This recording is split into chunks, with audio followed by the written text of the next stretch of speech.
Germany warships dock in Malaysia ahead of bilateral naval exercise. US threatens Israel with arms embargo over Gaza aid.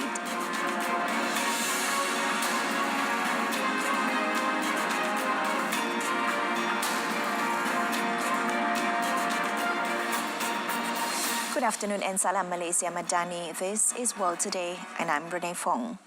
Malaysia welcomes the arrival of the German Navy frigate FGS Baden-Württemberg and the combat support ship FGS Frankfurt AM Main, which docked at Port Klang Cruise Terminal. The two German Navy ships are part of the Indo-Pacific Deployment 2024, a military initiative involving naval forces from countries like Japan and Germany aimed at enhancing security cooperation in the Indo-Pacific region.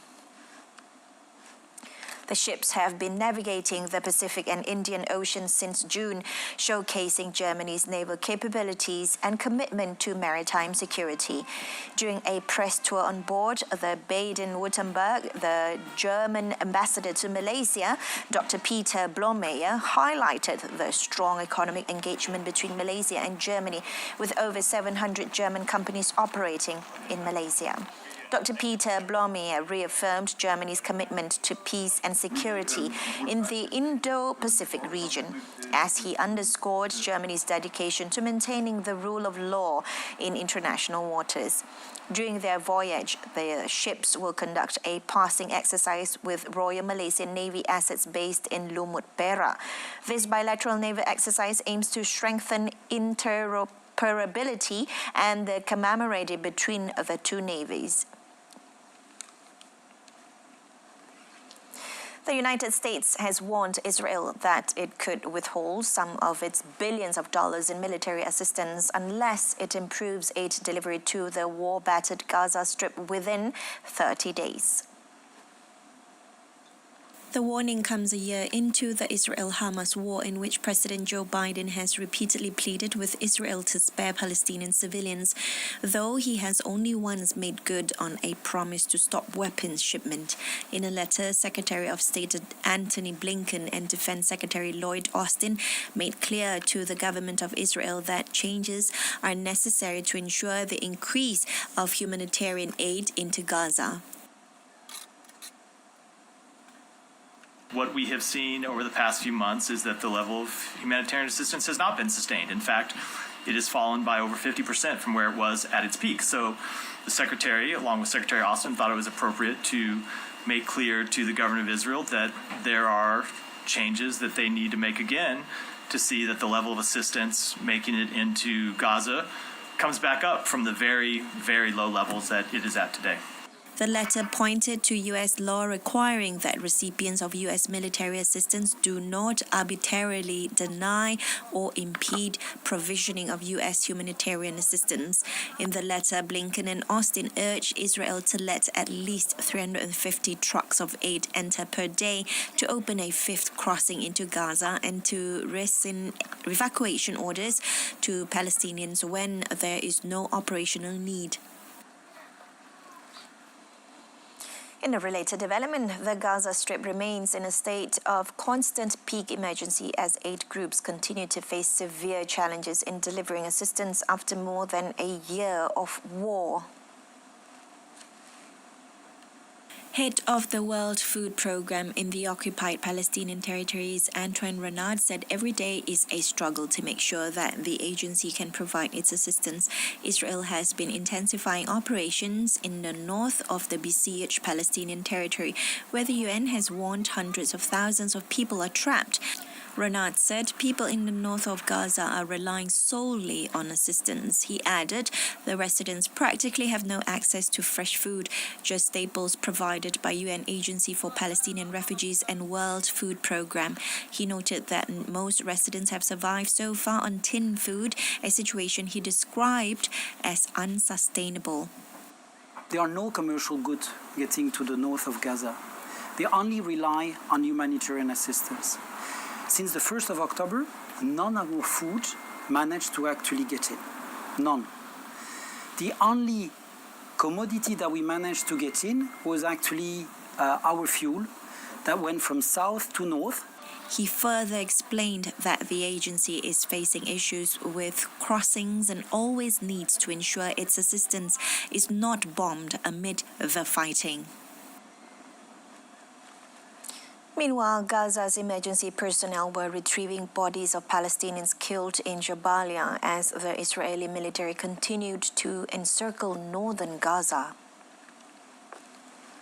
Ahmed Al-Ghalud from the Palestinian Civil Defense said that a number of bodies were being pulled from buildings and off the streets in Al-Fallujah in Jabalia. Israeli military strikes killed at least 50 Palestinians across the Gaza Strip as Israeli forces tightened their squeeze around Jabalia in the north of the enclave amid fierce battles with Hamas. Jabalia has been the focus of an Israeli offensive for more than 10 days, with troops returning to areas of the north that came under heavy bombardment in the early months of the year-long war. And according to the residents, Israeli forces destroyed dozens of houses in the past 10 days. The operation has raised concerns among Palestinians and United Nations agencies that Israel wants to clear residents from the north of the crowded enclave.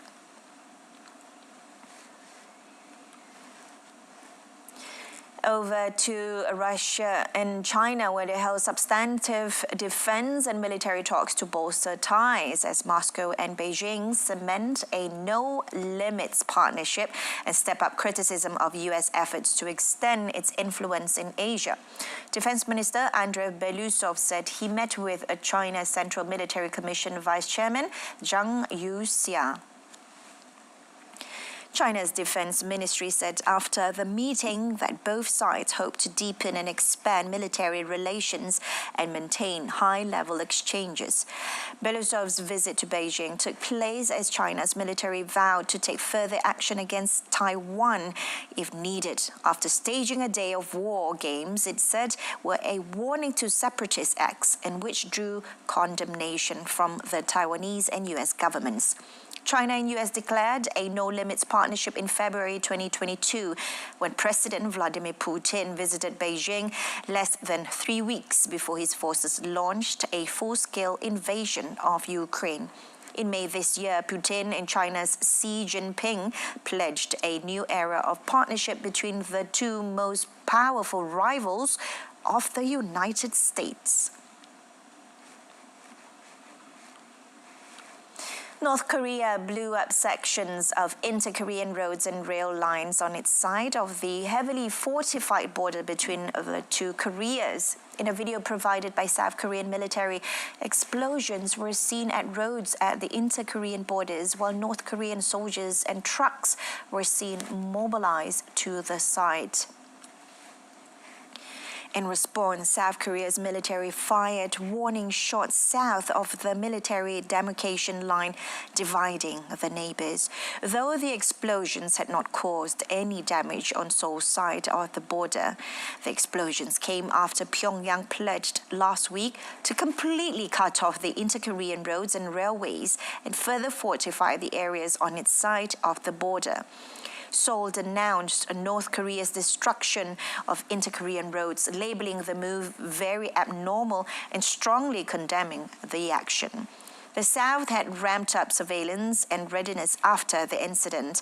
The two Koreas are still technically at war after their 1950 to 1953 war ended in an armistice and not a peace treaty.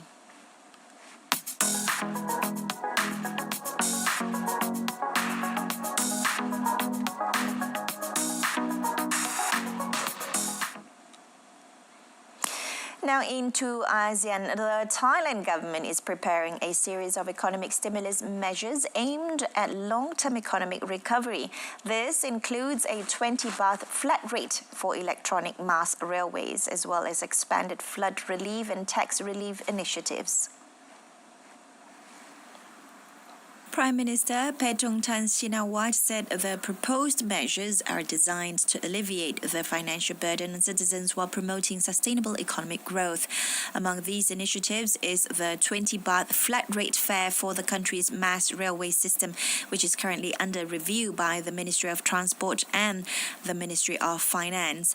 This policy aims to ease commuting costs and encourage wider use of electric trains, which will also help reduce pollution. On flood relief, Paetongtarn announced that her government is actively surveying affected areas to assess the need for additional financial assistance. Paetongtarn said the Ministry of Finance is set to announce a range of tax relief measures aimed at reducing costs for flood victims, including lower rental fees for Crown land. Now let's move over to Vietnam, where it has been recognized as the most improved country for business over the past 2 decades. A report by the Economist Intelligence Unit, EIU's Business Environment Rankings, highlighted Vietnam's significant progress in creating a favorable business environment, attracting increased foreign investment and enhancing its global economic competitiveness. The Southeast Asian country experienced a 1.7-point rise on the index from 2003 to 2023, marking the largest improvement among 82 countries evaluated. And according to the EIU, key factors behind the rise include Vietnam's commitment to liberalizing its economy through various free trade agreements.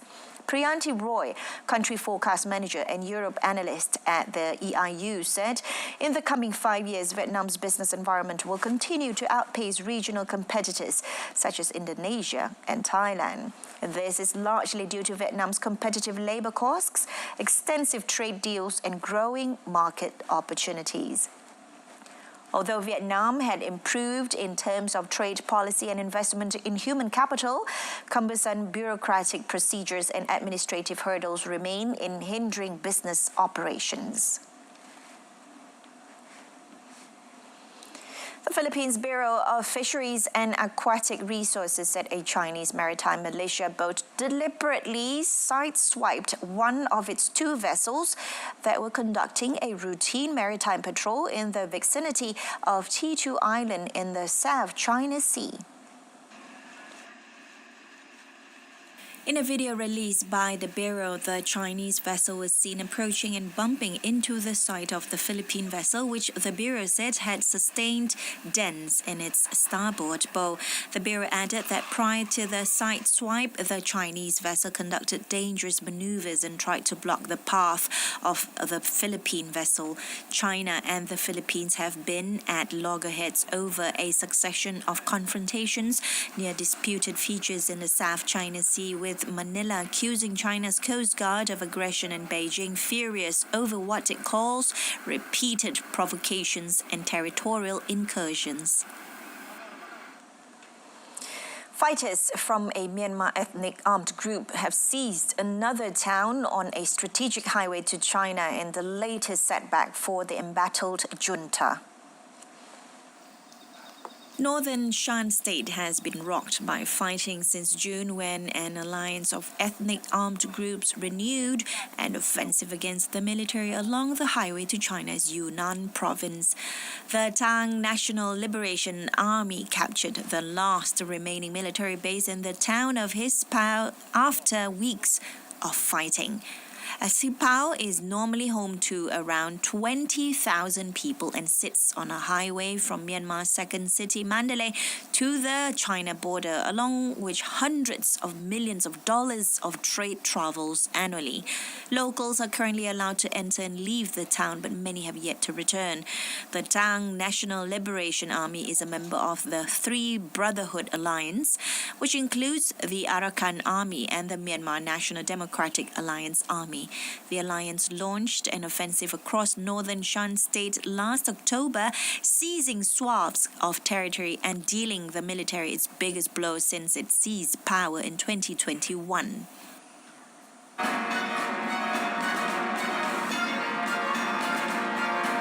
Coming right up, historic Southern Africa drought starving millions.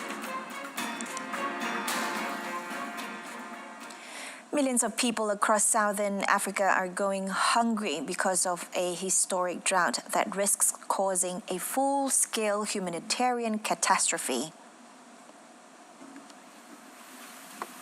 5 countries, Lesotho, Malawi, Namibia, Zambia, and Zimbabwe, have declared a state of national disaster in the past months as the drought has destroyed crops and livestock.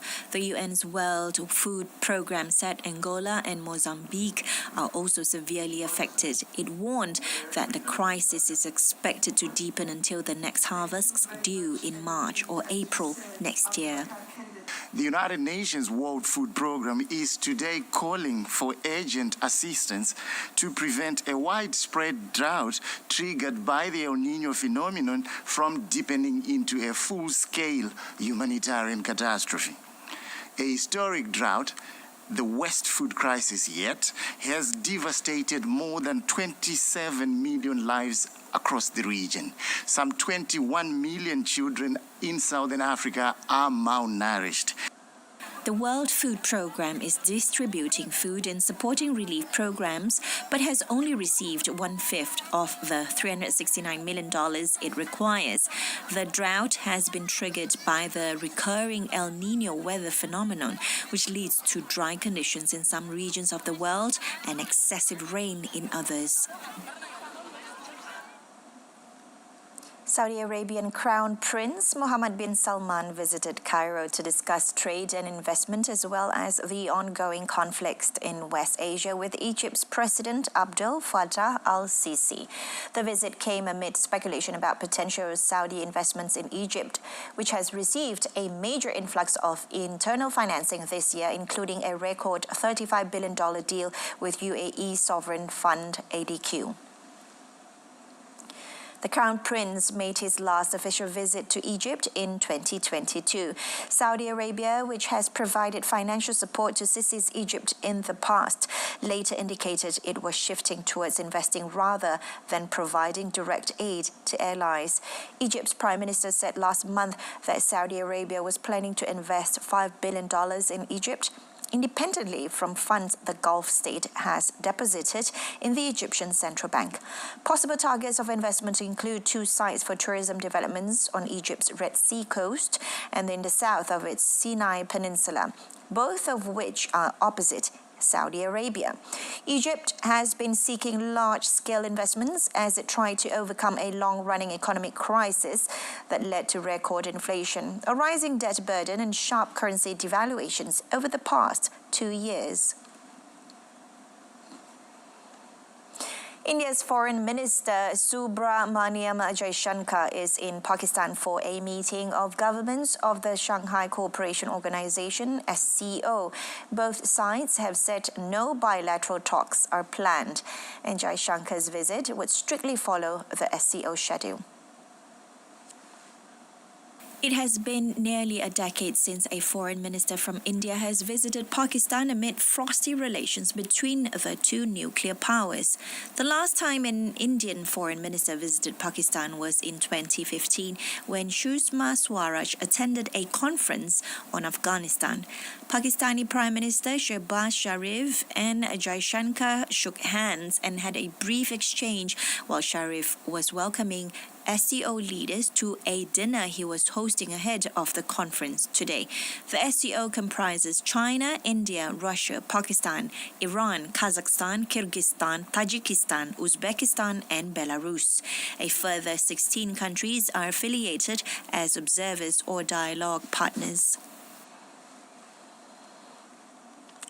In Amnesty International, Italy said they were worried about the transfer of migrants from Italy to Albania.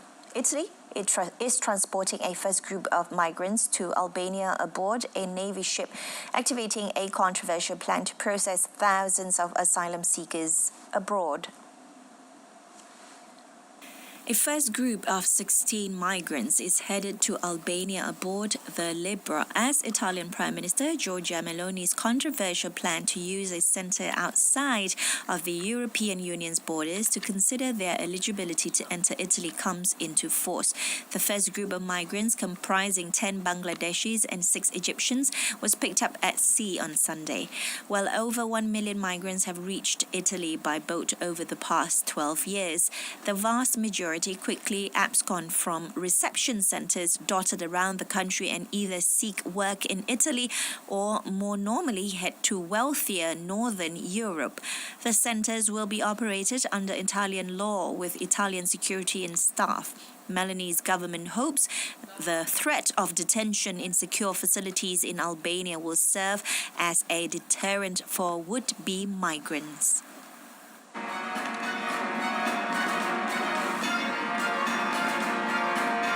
Next up in sports, Spain down Serbia to reach Nations League quarters. There will be at least one local rider zooming around on a wildcard ticket in the 2024 Malaysian Motorcycle Grand Prix MotoGP at the Sepang International Circuit, SIC, from 1st to 3rd November. SIC Chief Executive Officer Azhan Shahriman Hanif said details regarding the number of riders and the categories to be competed in would be announced soon by the corporate sponsors. Saya pun dipahamkan dalam masa terdekat ni juga rider-rider tu tengah buat persiapan untuk World Cup untuk tahun ni dan insyaAllah dalam masa terdekat ni syarikat tersebut akan mengumumkan sendiri siapa yang akan menduduki seat dalam World Cup tersebut. Saya tak ada informasi yang terkini berkenaan dengan siapa yang akan menduduki World Cup pada tahun ini, tapi yang saya tahu setakat ini akan ada penyertaan World Cup untuk MotoGP. Last year, Helmi Azman and Azroy Hakim Anwar were awarded wildcard slots representing Team Petronas MIE Racing RW, while Muhammad Sharifuddin Azman, popularly known as Damok, raced the full season with Team MT Helmets MSI. Commenting on the ticket sales, Azhan Shafriman said that so far, about 70 to 80% of the tickets have been sold, and SIC would continue its efforts to reach the target of 200,000 spectators for the race weekend. The Malaysian Under-19 women's cricket squad will face world-class opposition in the Under-19 Women's T20 Cricket World Cup, which will take place in Malaysia from 18th January to 2nd February next year. Malaysian Cricket Association President Muhammad Iqbal Ali Qasim Ali said Malaysia were drawn in Group A with giant cricketing nations India, Sri Lanka and the West Indies. He noted that the Malaysian squad will fully utilise their experience to give a fierce competition to their opponents throughout the tournament. It's okay because under 19 kan, anything can happen. Itulah. Tapi for me, what is important, apa yang penting ialah the budak-budak yang kita ada are very young. They're 16-year-olds, 17-year-olds, kan. So apa yang penting is also after the World Cup because these players akan ada pendedahan to highest level of talent which India, Sri Lanka, West Indies, they're there. He also said the Malaysian team was ready after beginning preparations since the start of this year and will play in the Under-19 Women's Asian Cup scheduled to take place this December as part of the preparations.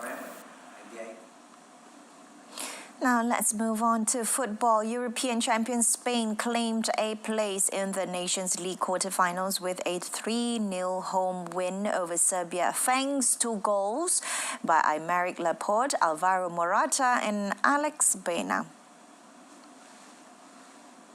Spain were missing several players from the team that beat England 2-1 in the Euro 2024 final in July, but still outclassed Serbia with 30 shots against 3 from the visitors. Defender Laporte gave the Spaniards the lead with a close-range header in the 5th minute, and Morata, who missed a penalty in the 54th, extended Spain's lead with a strike from just inside the box after 65 minutes. Serbia's Strahinja Pavlovic was shown a straight red card for a last-man foul on Mikel Oyarzabal on the edge of the area in the 78th minute, and Baena curled a delightful free kick into the top corner to wrap up an easy victory for Spain. With 2 games left, Spain have secured at least a second-place finish as they top League A Group 4 with 10 points. 3 ahead of Denmark and 6 clear of Serbia, with Switzerland bottom on 1 point after a 2-2 home draw with the Danes.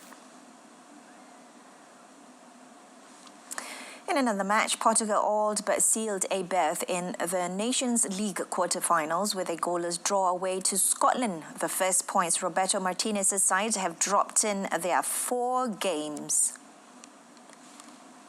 Portugal were on the front foot for most of the night, but squandered chances, including a sitter early in the second half of Cristiano Ronaldo, who had scored in their previous 3 games. Unmarked in the box, he put a diving header over the bar. The hosts also had chances on a night when they were plagued by careless turnovers, as Scott McTominay narrowly missed with a header before the game was 5 minutes old. Scotland keeper Craig Gordon made a handful of terrific saves in the dying minutes against a swarming Portugal side. The Hampden Park crowd erupted when Gordon dived to block a shot from Bruno Fernandes and then corralled the ball before Ronaldo could get there for the rebound. Ronaldo was irate at the final whistle when he was denied the chance to take a corner, with the clock having ticked past 4 added minutes.